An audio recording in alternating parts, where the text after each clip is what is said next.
o D, no sabes qué va a pasar con ese paciente. Y sabemos y entendemos que el que recibe un paciente infartado tiene que tener idea de lo que está recibiendo. ¿Me entienden? Ahora bien, ustedes cuando son internos, no es propia la responsabilidad, pero déjenme decirles que cuando ustedes son internos y les toca rotar emergencia y les toca uno de estos pacientes, es tan de ustedes el paciente, es tanto, ustedes lo sienten, tienen tanta responsabilidad, ustedes son así. El que estudia medicina es porque siente eso, que la sufren. Entonces, sufranla bien, digamos. Tenemos que aprender. Y es muy bonito entender qué es lo que está pasando con el paciente. Entonces, pensemos qué es un infarto. Es cuando una parte del corazón no recibe suficiente oxígeno para poder funcionar. ¿Sí? Así una parte, dos partecitas más grandes, más chicos, pero eso no lo recibe. También se puede tener un infarto cardíaco si el corazón necesita más oxígeno de lo normal porque está realizando un ejercicio intenso extra a lo que hace normalmente. También es la brusca disminución del riego. Esto, miren, es una de las mayores causas. ¿Sí? La brusca disminución del riego sanguíneo en una parte del corazón producido por la obstrucción de una arteria, generalmente dada por una placa de ateroma. ¿Qué es una placa de ateroma? Para continuar, digamos. Una placa de grasa. Una placa de grasa. Así. ¿Miren? Una arteria normal es así.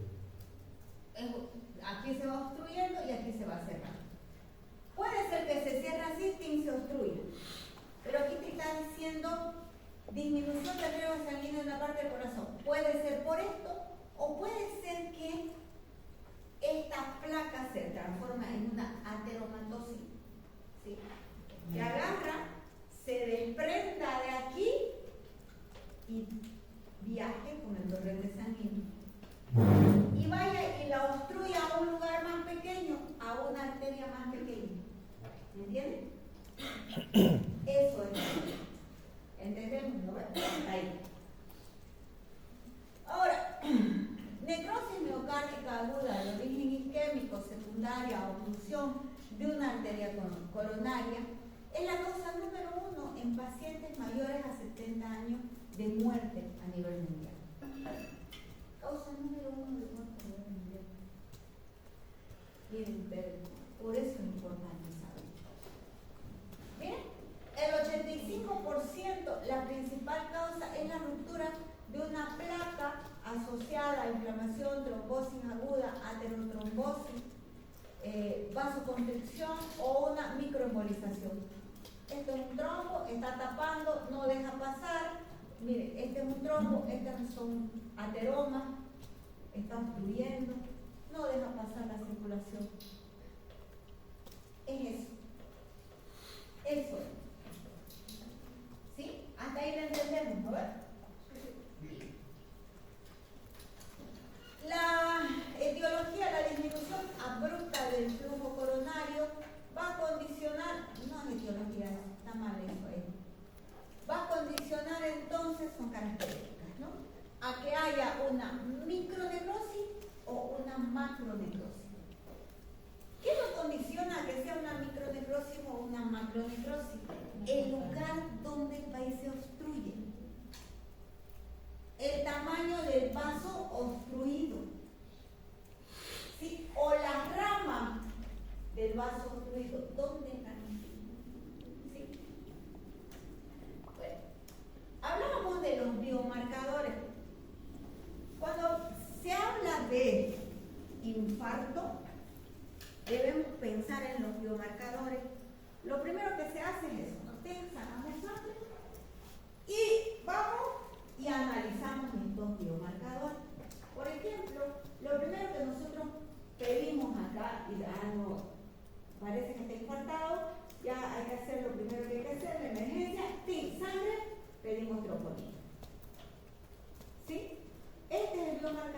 me va a determinar si realmente este paciente está infartado.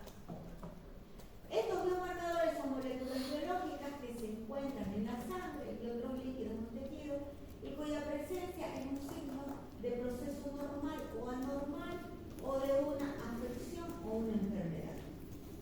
Un biomarcador se utiliza a veces para determinar la respuesta del cuerpo a un tratamiento. También la aparición de los biomarcadores como la troponina, la mioglobina en el daño miocardio es un notable avance en el manejo con pacientes con síndrome coronario agudo. Te está diciendo que, bueno, son estudios, este es un estudio que se ha hecho, que también nos avisa, nos está diciendo que todo el tiempo estamos haciendo estudios, ¿no? Y que estos dos biomarcadores también aparecen en pacientes que se hacen tratamientos adecuados. Bueno, eso está mezcladito ahí, ¿no?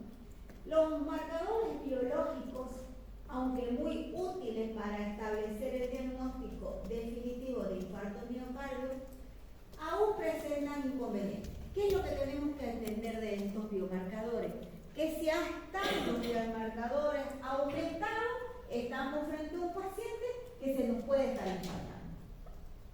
Punto. ¿Cuál usamos nosotros? La troponina. ¿Sí? Muchas veces utilizan la troponina y la mioglobina. Pero, por ejemplo, hay algunos que solo se identifican en pacientes con necrosis miocárdica entre un conjunto de pacientes con síndrome coronario agudo, a pesar de que se están desarrollando, bueno, son los estudios que se han hecho que se les voy a demostrar, pero son estudios que se hacen para demostrar las características en los síndromes cardíacos que afectan previo al infarto miocardio, pero determinemos ahorita que estos biomarcadores, sobre todo la troponina, sí están elevados en caso de que mi paciente tenga un infarto miocardio. ¿Cuáles son los factores de riesgo de un paciente con infarto miocardio? La obesidad, el sedentarismo, la hipertensión arterial, la diabetes mellitus y el tabaquismo. Todos estos son factores de riesgo. Los criterios del infarto miocardio, debemos pensar que los pacientes que van a entrar o que hacen infarto miocardio tienen un dolor torácico típico. Pero este dolor torácico típico también no puede que no sea típico. Ya lo van a conocer cuál es el típico. Puede ser típico o puede ser atípico. Y hay un aumento de los marcadores de necrosis. ¿Cuál es? La troponina, la creatinasa, la lactato deshidrogenasa. Pero acá en nuestro medio se utiliza la troponina. ¿Sí? Entonces, cuando están aumentados estos marcadores, entonces estamos pensando en que hay una necrosis. Si hay una necrosis es porque hay un infarto. Y además, otro de los criterios a considerar en el infarto miocardio son los cambios en el electrocardiograma. Por ejemplo, la patología que después la vamos a ver. El dolor torácico en el infarto miocardio, el típico, es un dolor intenso en el tórax, en la zona precordial. ¿Sí? Puede extenderse hacia el brazo izquierdo, mandíbula, hombro, espalda y cuello. Ese es el dolor típico del infarto miocardio. Miren ustedes que es clarito. Si el paciente les dice, si su paciente tengo este dolor que se me va a hacer el brazo izquierdo, mi mandíbula, infarto. Llévenlo a la emergencia. Así. ¿Sí? Pero estamos hablando de un dolor típico. ¿Sí? Ahora, hay el dolor atípico también, que no es parecido a este, pero sí hay dolor. ¿Sí? Hay el dolor en el tórax, pero que no se irradia posiblemente. Pero hay dolor. Ahora, miren ustedes que cuando veamos gastro, hay una patología esofágica que se llama espasmo esofágico, que que provoca mucho dolor, un dolor intenso en el tórax, porque el esófago ¿de dónde a dónde va? En el tórax, ¿no? Que es muy parecido a este dolor y se hace un diagnóstico diferencial de infarto de miocardio con el dolor del espasmo esofágico. Anótenselo eso. Es muy frecuente tener este problema, este diagnóstico diferencial. Miren, el infarto de miocardio según su duración puede ser agudo cuando es menor a 48 horas y con elevación ST. Después les vamos a explicar eso, ¿ya? Puede ser un subagudo de 48 horas a un mes, equivale, con regresión ST que vuelve a ser normal y con una onda T negativa. Y puede ser crónico a partir de los 3 meses con una onda Q patológica que es persistente, que es un signo de cicatriz miocardial. ¿Qué significa todo esto? Cuando hablamos de infarto de miocardio, siempre pensemos en el ST. Te lo va a informar el ST. ¿Qué te va a informar? Cuando el infarto de miocardio es agudo, ¿sí? Menor de 48 horas, siempre estará elevado el ST. Si el infarto es subagudo de 48 horas a un mes, ¿sí? Ese ST regresa a lo normal. O sea que nunca vamos a saber exactamente, ¿sí? Pero ¿qué nos va a dar esta suposición? La onda T negativa. Cuando el infarto miocardio es crónico, ¿qué voy a encontrar a partir de los 3 meses y por siempre? 3 meses, 10 años, 50 años de pacientes infartados hace 25 años. ¿Qué voy a encontrar? Y este es el dato importante que ustedes tienen que tener. Es importante porque el subagudo probablemente nosotros no lo podamos identificar, menos estudiando medicina. Tal vez cuando sean cardiólogos, pero ahorita no. Pero yo, médico, estudiante, ¿sí? ¿Qué voy a poder pensar? ¿Qué voy a poder sospechar? ¿Qué me va a hacer sospechar que este paciente hace 10 años hizo un infarto? Onda patológica. Esa siempre va a aparecer. Profunda, abierta, ¿no? La ubican a la Q, ¿no? QRS. Esta Q, cuando ha visto un infarto, se hace más profunda y se abre un poquito más. Esa es una onda patológica post-infarto. Esa no se borra nunca, es una cicatriz. Como las cicatrices cuando nos operan, lo mismo. ¿Sí?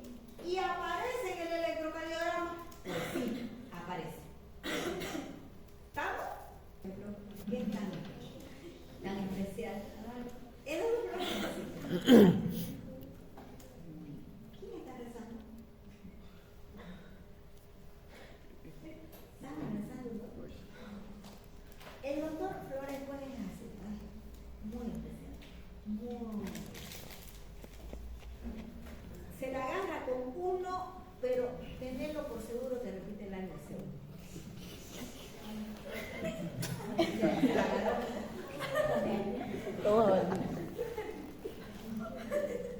Tranquila, es mi pinky. Sí, hacete no, pero él sabe mucho, es un capo, es bueno. Todo lo que ustedes quieran de lo positivo, yo me leo igual que yo no le leo tanto. ¿Te acordás? Miren el año pasado lo que le hizo a la Plata. Llorar lo hacían, ¿no? ¿Te acuerdas que siempre le decimos que fue un abogado y todo? Un abogado,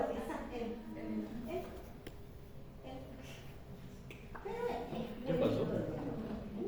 Nada más que desde el principio yo decía a ustedes, llévense bien con el doctor Flores. Tienen que que amarlo a los doctores. En un año, el infarto puede ser microscópico cuando la necrosis es focal,